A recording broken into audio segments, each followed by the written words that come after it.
Haleluya. Selamat malam saudara-saudara yang dikasihi dalam Tuhan Yesus Kristus. Kita kembali akan merenungkan firman Tuhan dalam ibadah doa Pantekosta, doa 10 malam, khususnya saat ini kita masuk pada malam yang ke-7. Kita akan melihat salah satu gambaran yang lain tentang Roh Kudus. Roh Kudus digambarkan seperti api. Dalam Kisah Para Rasul pasal yang kedua, ketika murid-murid mengalami kepenuhan Roh Kudus yang pertama kali di kamar loteng Yerusalem, disebutkan demikian. Kisah Para Rasul pasal 2 ayat 1. Ketika tiba hari Pentakosta, semua orang percaya berkumpul di satu tempat. Tiba-tiba turunlah dari langit suatu bunyi seperti tiupan angin keras yang memenuhi seluruh rumah di mana mereka duduk. Dan tampaklah kepada mereka lidah-lidah seperti nyala api yang bertebaran dan hinggap pada mereka masing-masing. Maka penuhlah mereka dengan Roh Kudus, dan seterusnya, saudara-saudara. Saudara, salah satu gambaran dari Roh Kudus yang kita lihat di dalam Alkitab adalah api. Saudara, bagaimana manfaat dan peranan api dalam kehidupan kita? Api adalah melambangkan sebuah semangat, saudara. Sebuah semangat. Itu sebabnya di dalam pertandingan-pertandingan olahraga seringkali ada obor, api, yang melambangkan kekuatan dan semangat juang. Di dalam kitab Injil Yohanes pasal yang kedua, kita melihat ketika Yesus menyucikan bait Allah, saudara-saudara, ketika Yesus menyucikan bait Allah, maka murid-murid teringat akan sebuah nats di dalam kitab Mazmur. Disebutkan demikian. Injil Yohanes pasal yang kedua, ayat yang ke-20.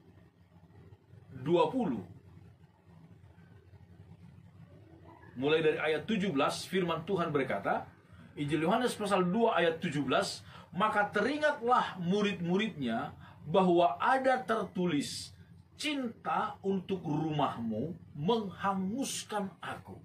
Saudara-saudara, Yesus yang melakukan pembersihan terhadap bait Allah pada waktu itu, lalu ingat, murid-murid teringat akan sebuah ayat di dalam firman Tuhan bahwa cinta untuk rumahmu menghanguskan aku. Ada api yang membakar, yang bergejolak di dalam diri seseorang, sehingga itulah yang menggerakkan dia untuk melakukan sesuatu pelayanan bagi Tuhan, untuk melakukan satu pekerjaan bagi Tuhan. Api melambangkan sebuah kekuatan, sebuah gelora semangat, saudara-saudara. Saudara, ketika hati seseorang dipenuhi dengan Roh Kudus, Roh Allah, maka orang itu tidak akan bisa ditahan untuk melakukan sesuatu untuk Tuhan, saudara. Untuk melakukan satu pelayanan kepada Tuhan. Karena Roh Kudus seperti api yang membakar, yang menghanguskan, yang menggerakkan dia untuk melakukan sesuatu. Api juga kita kenal dengan hawa panasnya, saudara-saudara, menghangatkan kita. Saudara-saudaraku, Yesus berkata, salah satu hal yang menjadi ancaman gereja di akhir zaman dalam kitab Injil Matius pasal yang ke-24. Yesus berkata, ayat yang ke-12, dan karena makin bertambahnya kedurhakaan, maka kasih kebanyakan orang akan menjadi dingin.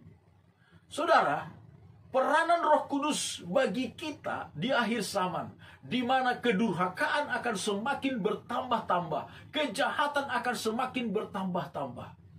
Bagaimana caranya supaya kasih kita, cinta kita kepada Allah dan kepada sesama manusia tidak menjadi beku, tidak menjadi dingin, saudara-saudara? Kita harus selalu dihangatkan oleh api Roh Kudus di dalam hidup kita ini. Saudara-saudaraku, kesuaman itu akan dialami oleh gereja pada akhir zaman. banyak gereja akan mengalami kesuaman, saudara-saudara. Tetapi orang yang dipenuhi dengan Roh Kudus, orang yang mengalami kuasa Roh Kudus di dalam hidupnya, akan selalu memiliki hati yang membara, cinta yang membara kepada Tuhan. Kasihnya tidak akan menjadi dingin, kasihnya tidak akan menjadi tawar, baik kepada Tuhan maupun kepada sesama manusia. Saudara-saudara, Roh Kudus juga digambarkan seperti api, api yang membakar, api yang memurnikan. Di dalam kitab Mazmur kita tahu ayat-ayat firman Tuhan berkata, api yang memurnikan emas, api yang memurnikan perak, saudara-saudara. Bahkan kitab Ayub berkata, kalau aku dimurnikan, dibakar dengan api, aku akan keluar seperti emas. Saudara-saudara, ketika Paulus juga menjelaskan tentang kehidupan orang percaya, bangunan gereja rohani kita, saudara-saudara, dari mana dasar bahan bangunan yang kita pakai, apa yang kita pakai, saudara-saudara. Ada yang membangun dengan emas, perak, batu-batu berharga, satu waktu akan diuji dengan api, saudara-saudara. Hidup kita akan diuji dengan api. Api Roh Kudus juga dapat memurnikan kita, seperti emas yang dimurnikan dengan api.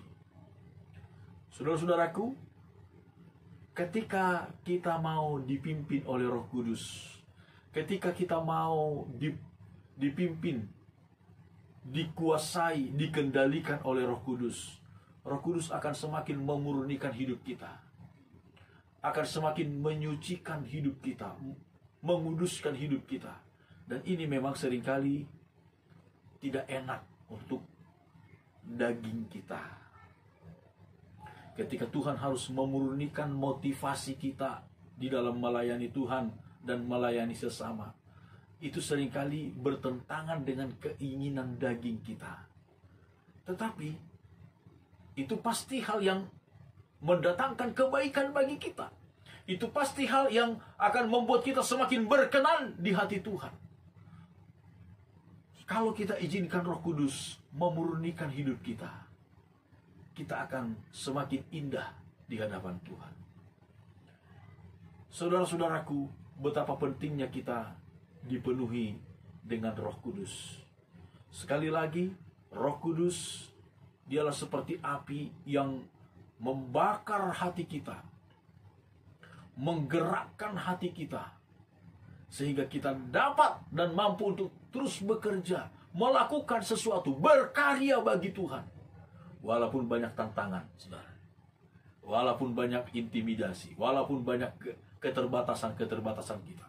Roh Kudus seperti api yang terus menggerakkan kita. Cinta untuk rumahmu, menghanguskan aku, membakar aku, menggerakkan aku. Yang kedua, Roh Kudus akan selalu menghangatkan cinta kita kepada Tuhan, sehingga ketika kedurhakaan semakin memuncak, semakin menjadi-jadi, kejahatan kedurhakaan semakin menjadi-jadi, kita tidak akan ikut dengan kebanyakan orang. Seperti dikatakan oleh firman Tuhan, kasih kebanyakan orang akan menjadi dingin, tetapi kita akan tetap memiliki kasih yang menyala-nyala, cinta yang menyala-nyala untuk Tuhan.